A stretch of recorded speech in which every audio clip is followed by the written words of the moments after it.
Bella Puzzo anche Emanuele Sargo ha partecipato al Memorial Massesi. La tua gara, Emanuele?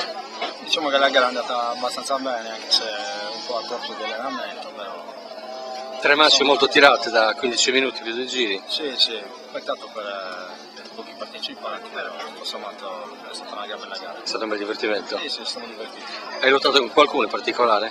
Un po' con tutti, visto l'allenamento che non è sicuramente un allenamento dei migliori, però tutto sommato... Hai qualcuno da ringraziare?